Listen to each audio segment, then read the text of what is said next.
I ran out to get a pack of cigarettes, but I left my wallet at home.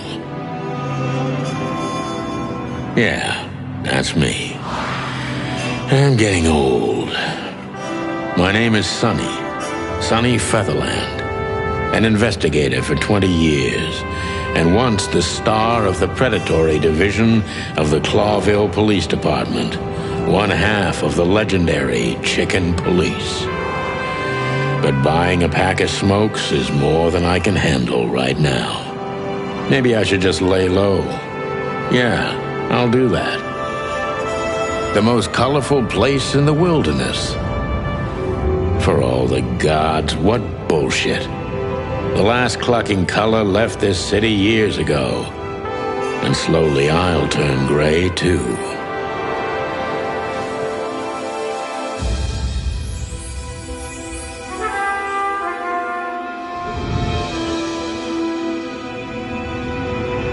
Still, what do I expect?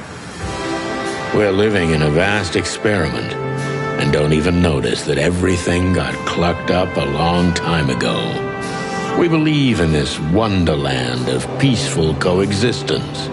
Wolves and sheep, chickens and hounds. Yeah, sure, why not? It's just ridiculous. The dog eats the chicken. It's in our nature. I'm not propping up the illusion anymore. 121 days, and it's over. Retirement.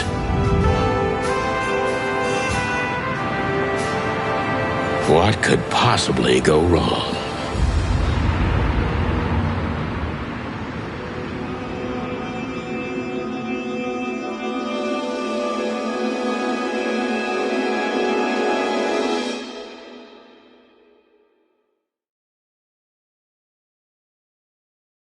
Ah, crap. My office lock is a piece of shit if a dame can pick it. She stood in the darkness. The light painted stripes on her body. It whispered secret little things that were never there in the first place. But she was no zebra. Reality was just a light switch away. Elizabeth or Charlotte? I was sure she'd have a sophisticated-sounding name. She had a bygone look in her eyes, older than this ancient building, and perhaps the whole city itself. Or maybe I'm just drunk. But she was the first womanly thing in my place for a long time, so I had to give her a chance.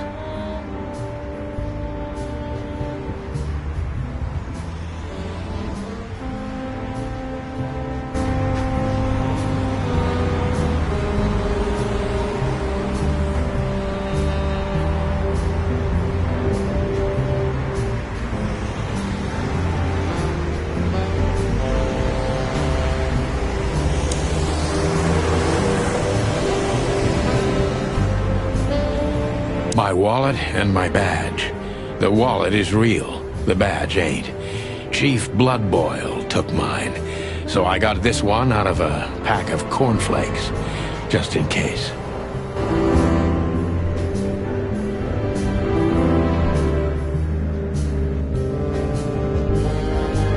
My last cigarette.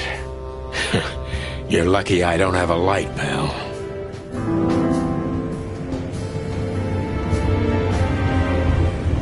She doesn't seem so dangerous that I need to grab my gun, but you never know.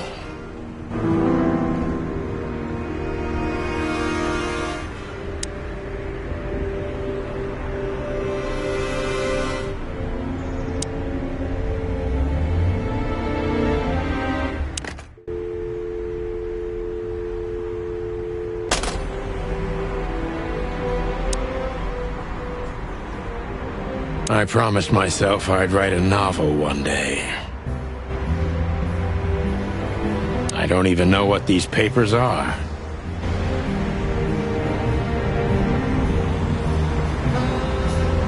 Every whiskey has the same color nowadays, at least in this price range.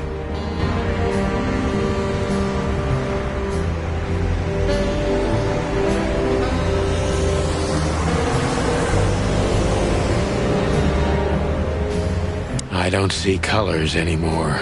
Only emptiness. Everything faded. I need another drink.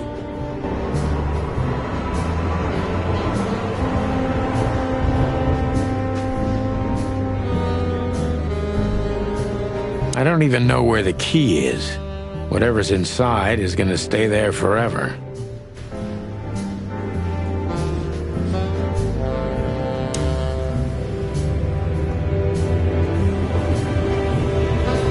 The Wild Gentlemen. Those guys rebuilt the city after the Great Fire of 867. My heroes when I was a little chick. I'm starting to think they should have left Clawville as it was, burned to the ground. We used to be star cops a few years ago. Tabloid press, radio interviews, and even a book series. I don't miss those days. Of course, Marty, my old partner, would disagree. He just loved the spotlight. This is one of the most beautiful memories from my old life, before Molly left me and took our daughter.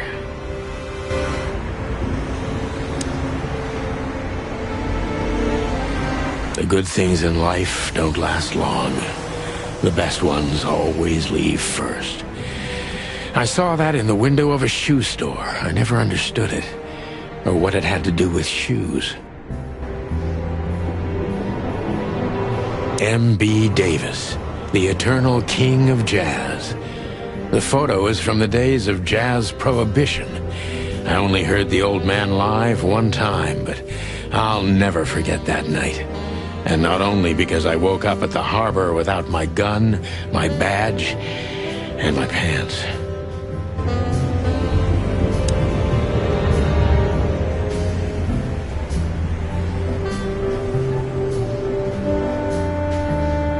I wanted to travel the world when I was a kid, but I think I'm gonna end up dead in here whether I like it or not.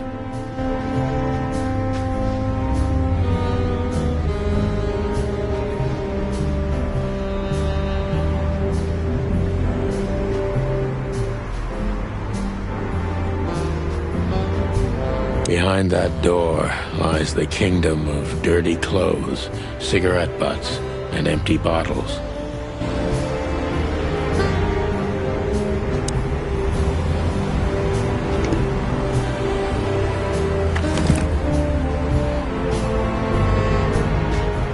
I haven't dusted you off in a while, partner. Looks like I may be needing you now.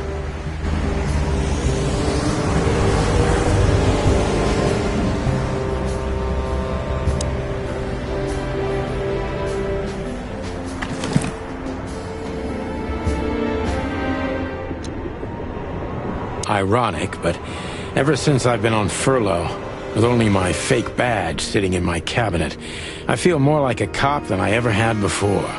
More like a Clawville cop, anyway. Oh man, I totally get you.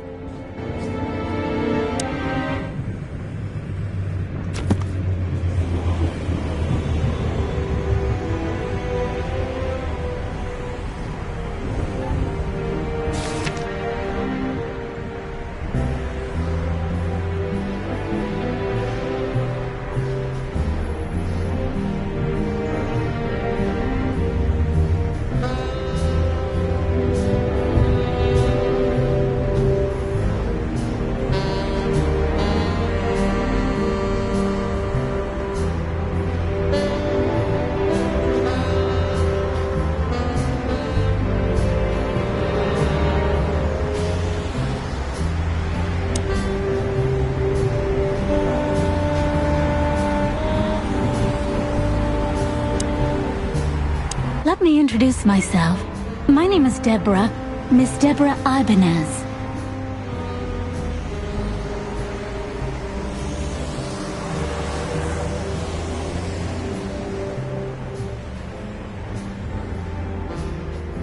You're mistaken, ma'am.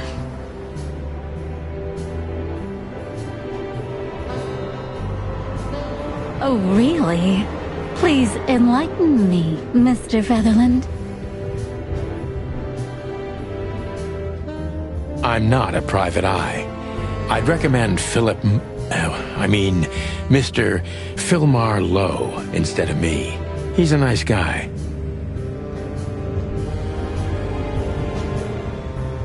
Believe me, Mr. Featherland, it's not an accident I came to you.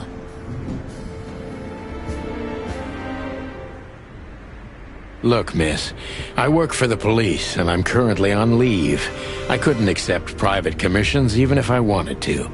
Not even from a classy dame like you. Am I that easy to read?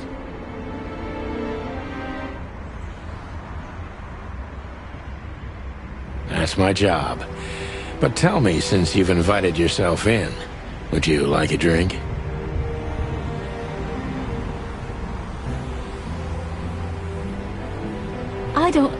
I don't usually drink.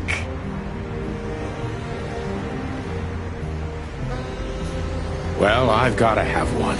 And it'd be rude of me to drink alone. So, maybe some sherry?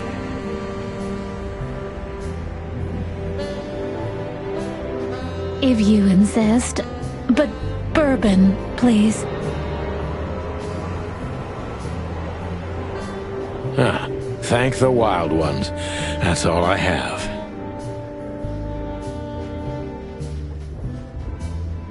What a coincidence.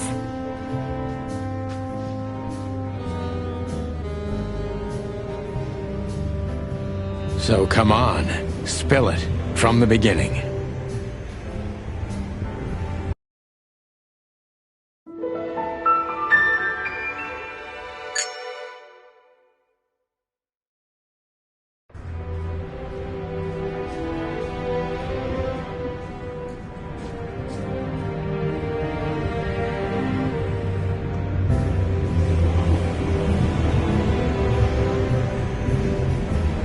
Books I'm never gonna read.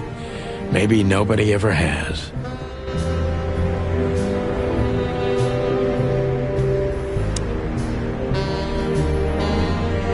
Who is this dame, anyway? And what the cluck is she doing in my apartment on New Year's Eve?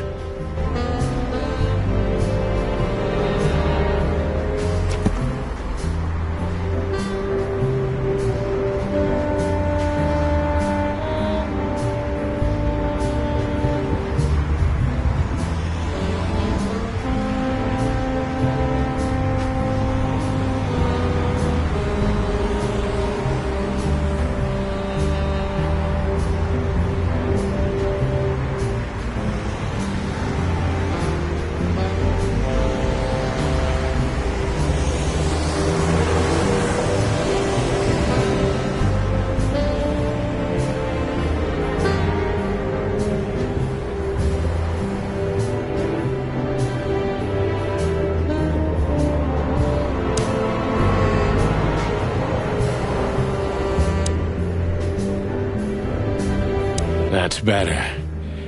Now, if I understand correctly, your mistress is receiving threats. What kind of threats, exactly?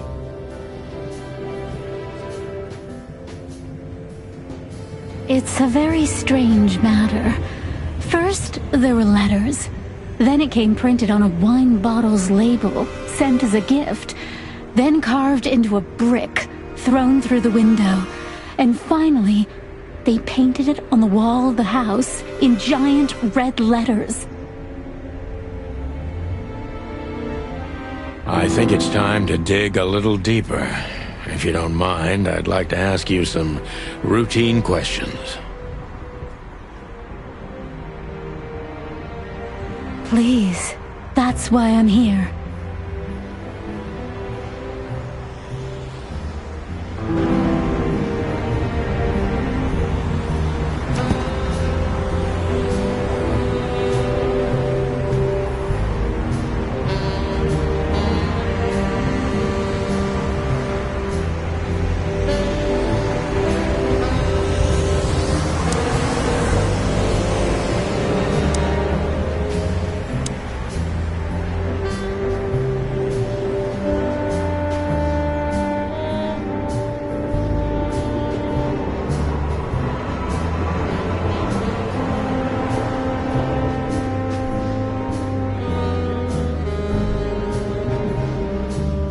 must be cautious and smart.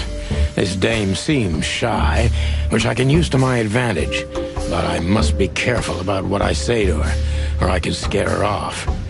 Let's start gently, and when the time comes, we can go in hard.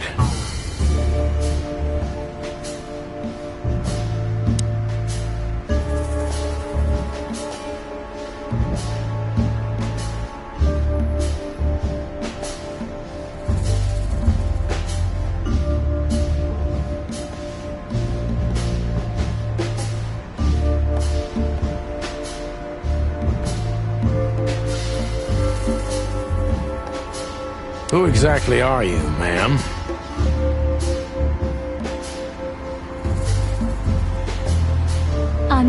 I'm not somebody important, Mr. Featherland.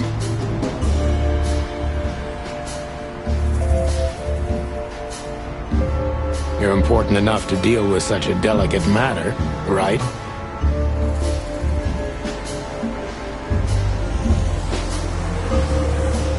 I carry out the wishes of my employer, nothing more. This means simple paperwork, most of the time. You've been thrown into deep water, sweetheart. Tell me, can you even swim? Believe me, this is just as unpleasant for me as it is for you, if not even more.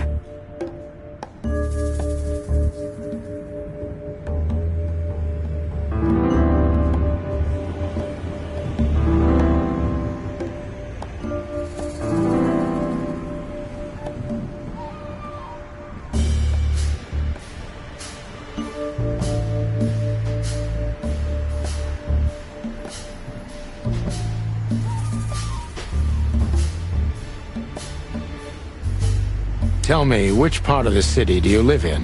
Calavera Hills? Flowerville, maybe?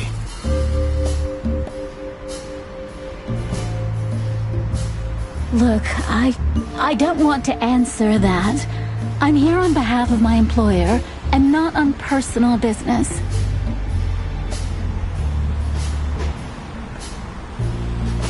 Fair point, Deborah. Let's try a different approach.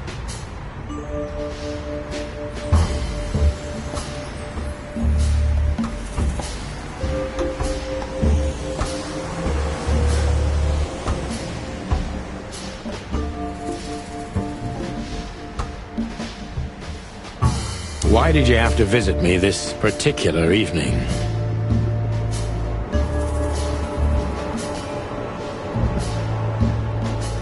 I have my reasons. I may look like a silly little fawn, and maybe I am, but I still have common sense.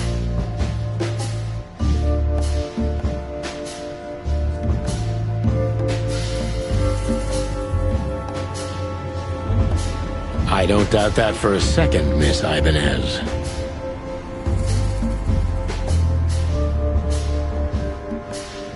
This day is essential to my mistress, and she thought it's also important to you.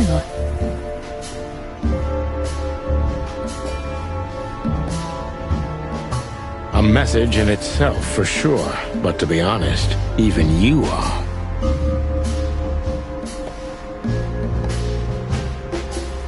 You know what? I'll just take that as a compliment, even if it wasn't meant as such.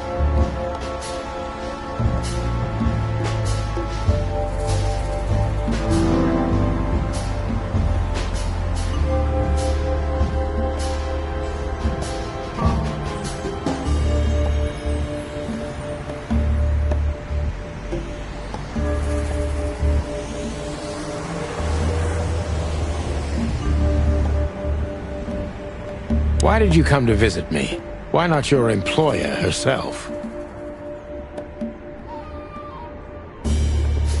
My employer is Miss Natasha Katsenko. She hasn't been leaving her home lately, only if she really has to.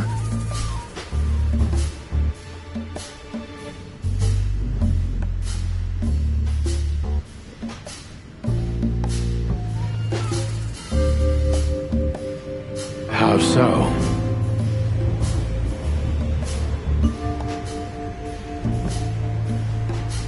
Miss Natasha is afraid. She's scared because of those unwanted messages, and everyone knows who she is.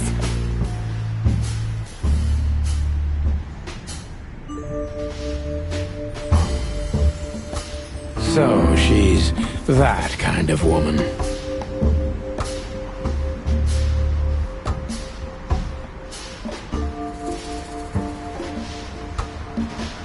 I don't know what you mean.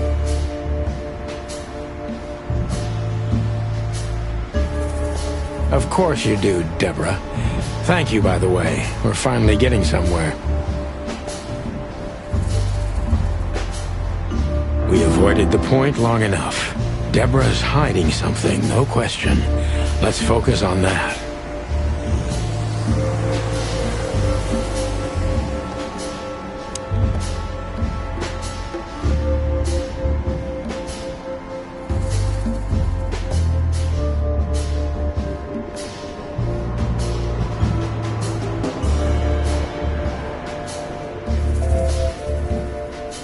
How did you get this address?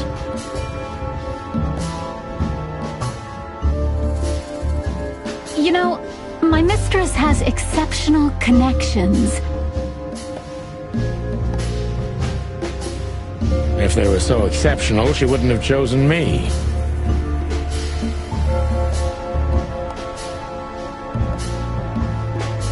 Don't be so hard on yourself, Detective.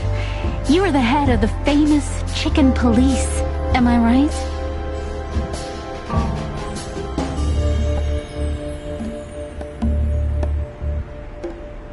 Was it a raccoon with a scarred face called Zip who recommended me? He hates me.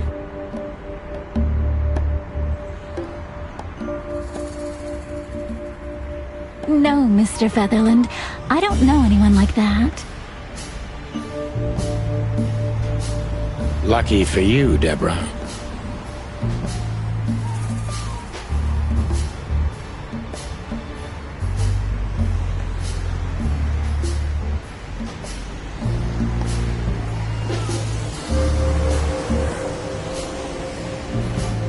What do you want from me?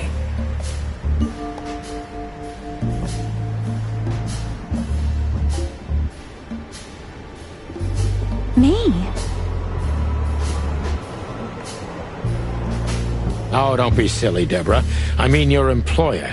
I was just talking to myself out loud.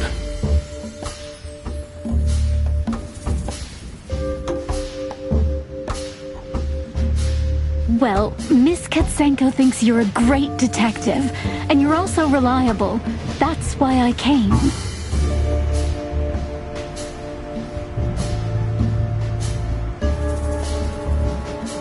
Did she also give you the lockpick?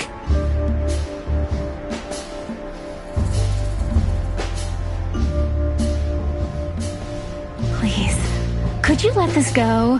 I'm really embarrassed.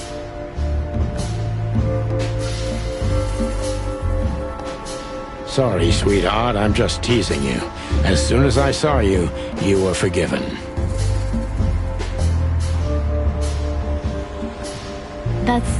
That's very nice of you.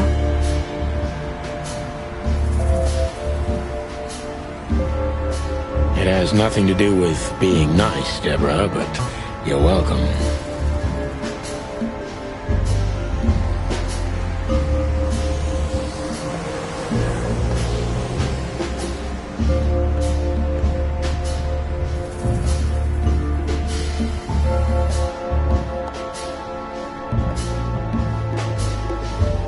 Have you ever felt truly vulnerable?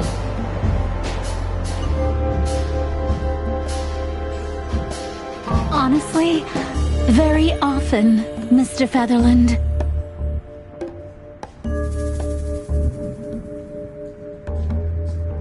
Great, because that's exactly how I feel right now, Deborah. I'm sorry if it's too unpleasant for you, but we had no one else to turn to.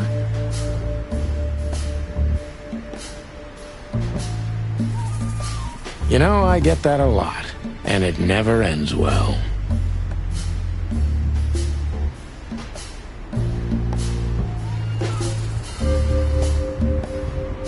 Do you like happy endings? Not in books or movies, but in real life it would be nice for a change. But this is Clawville. Not many happy endings around here.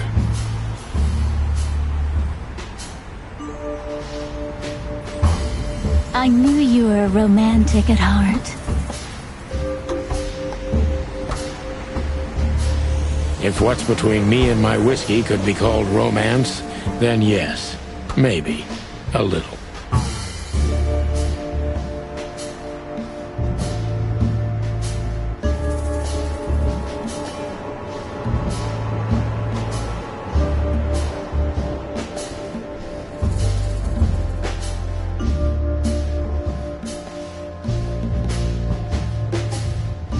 Tell me, Deborah, why should I believe you at all?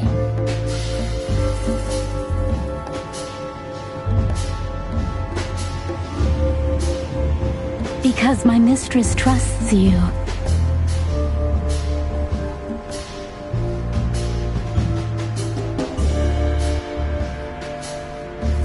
Should that be enough? If you really like what she thinks you are, then yes.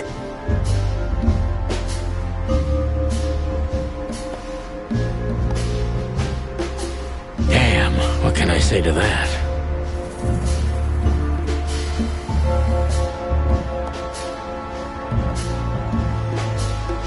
Look, I didn't mean to back you up against the wall.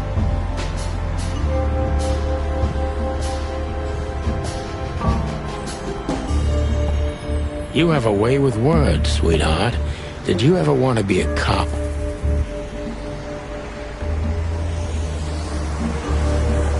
No, not for the world.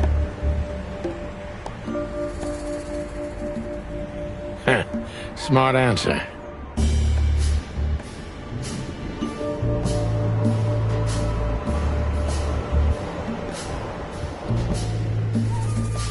Be honest and tell me what you're so afraid of.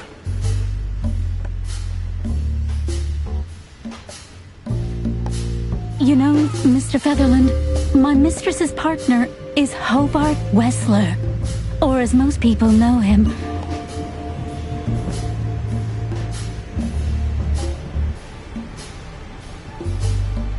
Ibn Wessler, the Kingpin.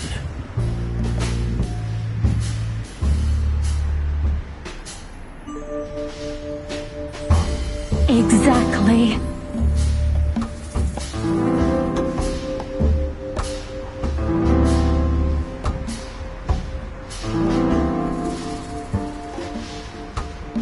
Feathery gods, help me.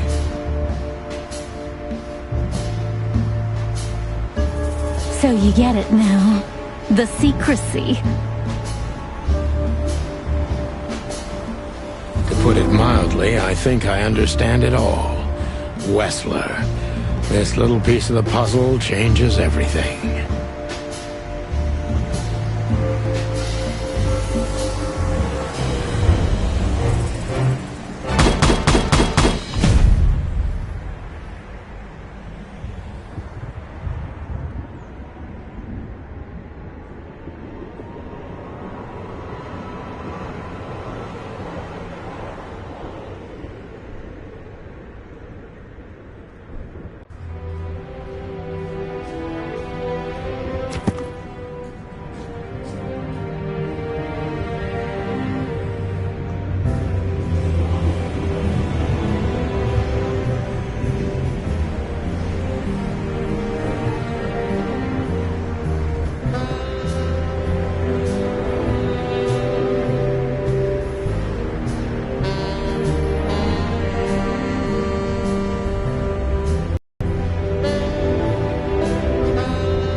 Legs that go on for days.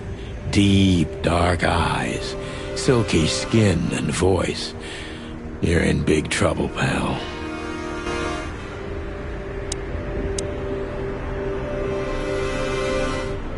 Why don't you take it to the police? Just go there and file a report.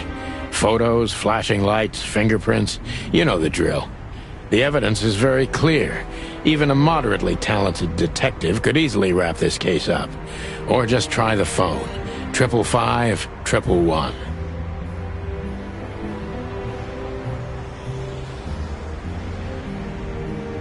Please, take a look at this. Well, okay. Let's see.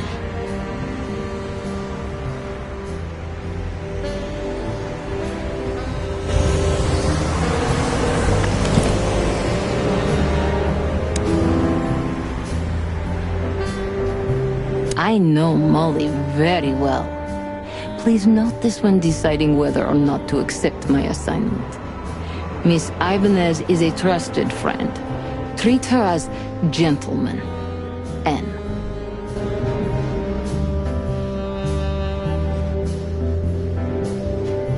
I felt like I'd been hit on the back of my head with a blackjack. Reality tilted. Molly. Good gods. What was her name doing there? I glanced at the opposite wall, with the well-worn picture frames. Like an eternally dark hole in the wall. A missing piece. She was wearing a light silk dress and singing a lullaby. The waves caressing her beautiful long legs. Why Molly? Why now? Mr. Featherland?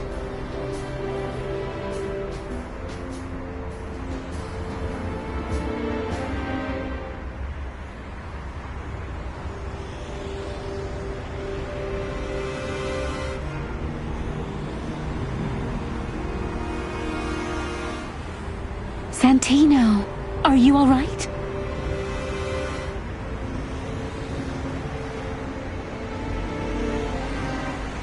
What the hell is this supposed to mean?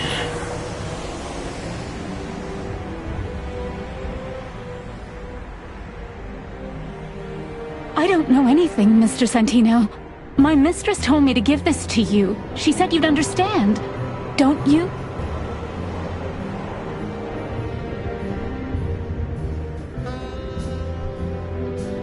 Oh, of course I understand, Miss Ibanez.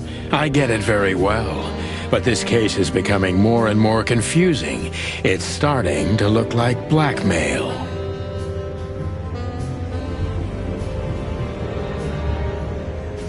Blackmail? Don't play innocent with me.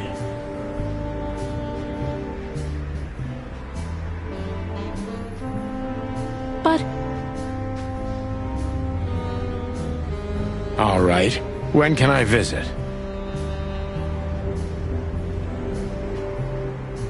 Visit? Me? Not you, Miss Katsenko.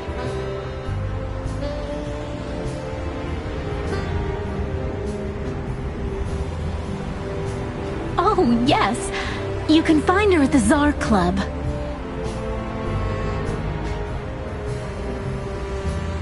Didn't you tell me she's not the social kind? That she's especially unsociable? Or does she only like loud and crowded clubs? No, she's really not like that. But she owns the place. Judging by the flyer, it must be a very busy club, especially on New Year's Eve, right?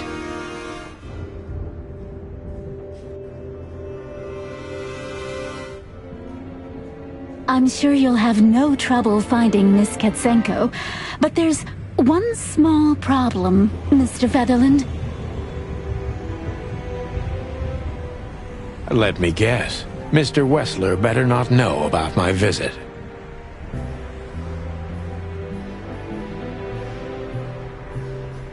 Exactly.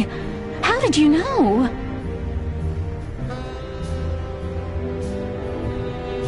"20 years experience, ma'am. Oh, and please, call me Sonny."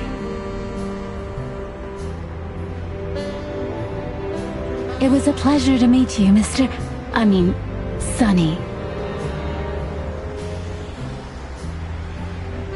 I'll talk about the rest with Ms. Katsenko in person. A good friend of mine would be happy to take you home if you'd like.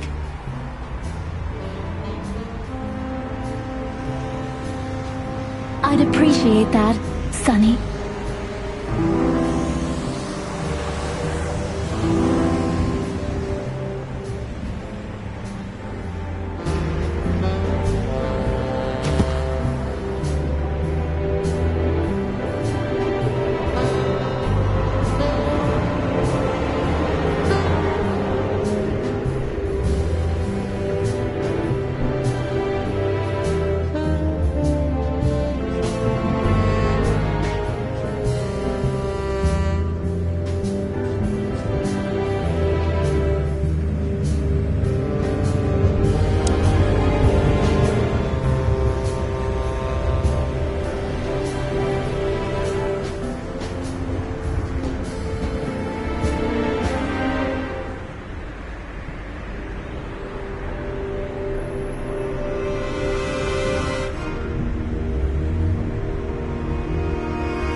Thank you again, Mr. Sonny. Don't mention it, Deborah. I had no other plans for today, except drink. But tell me, do you have a light? I'm sorry, I don't smoke. Thought so.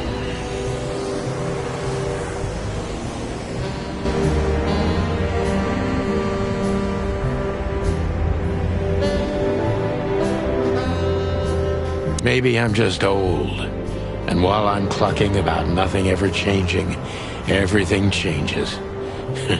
You've gone out of style, old bird. Accept it and move on.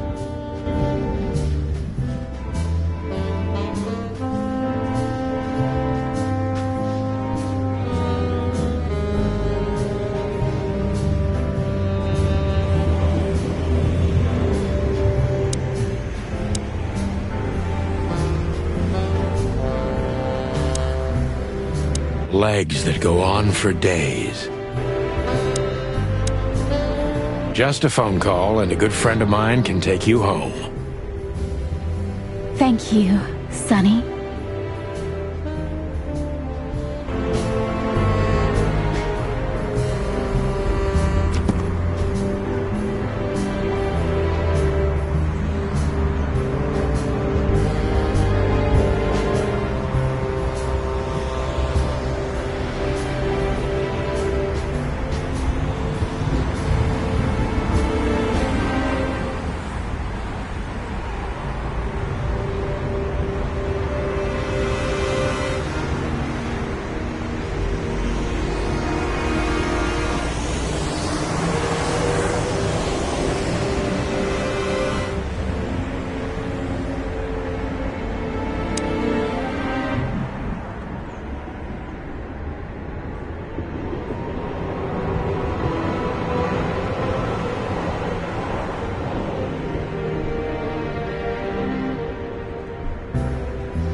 Just a phone call and a good friend of...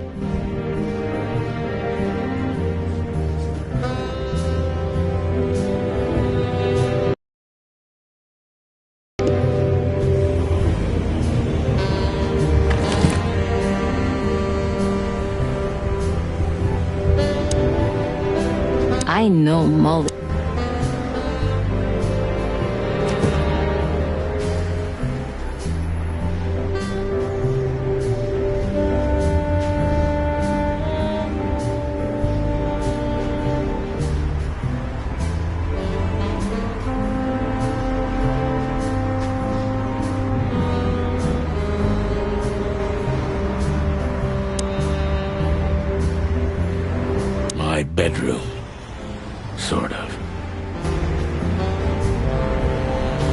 Maybe in another lifetime, old bird.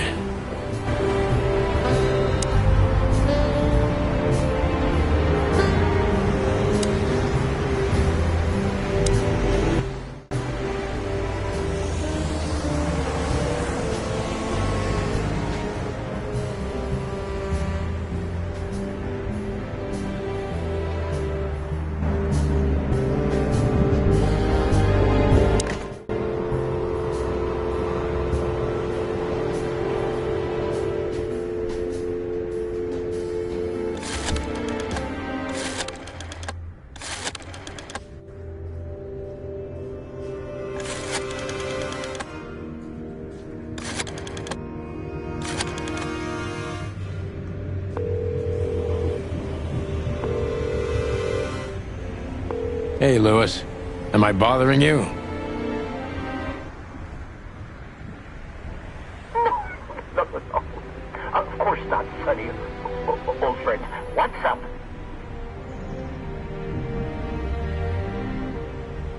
Could you come over? I've got a favor to ask if you're not busy.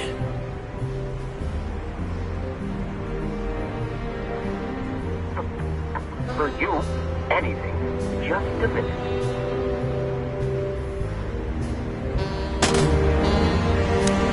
Lewis arrived a few minutes later. He lived in the rooms above, so it wasn't difficult getting here, not to mention that he's a rabbit. It was a quick hop. The Atlas Hotel was his inheritance. It was once a well-renowned place, but not anymore. The last economic crisis ruined it, and now, besides me, he was the only resident of this enormous place.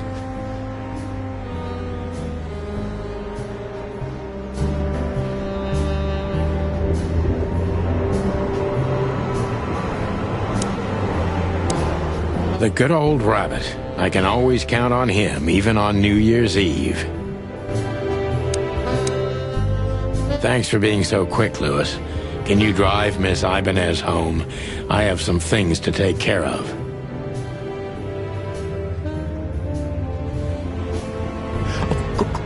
Of course, Sonny. You know, anything for you.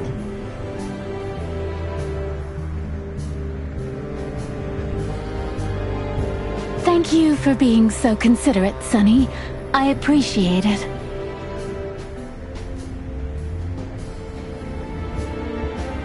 Don't mention it. Goodbye, then. So long, Deborah. Before I visit the club, I have to take a detour. I've got a feeling that this case isn't going to be a one-man job. And there's only one bird in this city I can trust. My ex-partner, Marty. He's going to be at the station.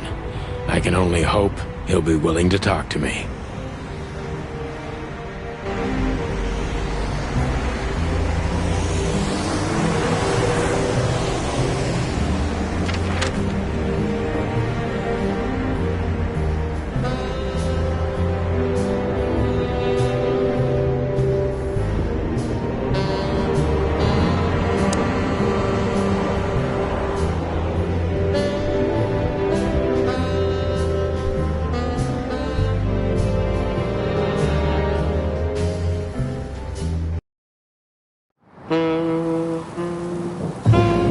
It was New Year's Eve, and I was driving, half drunk, risking my whole life's work.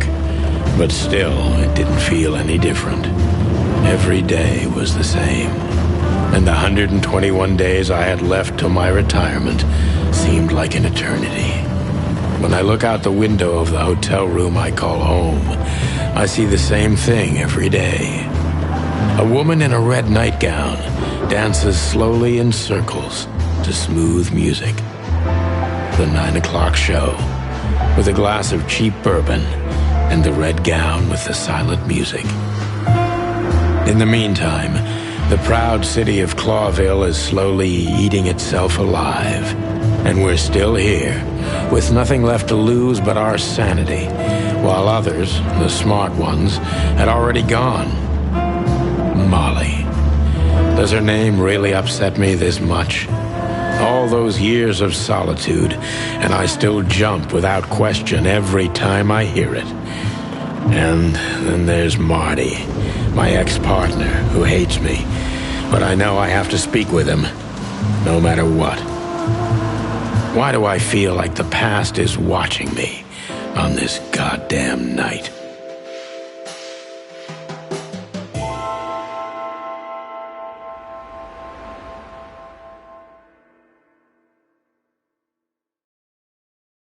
I knew where to find Marty. At the station, we'd always draw straws about holiday duty. Marty never joined in. He always took the New Year's Eve shift, even though he had someone to go home to. I understood.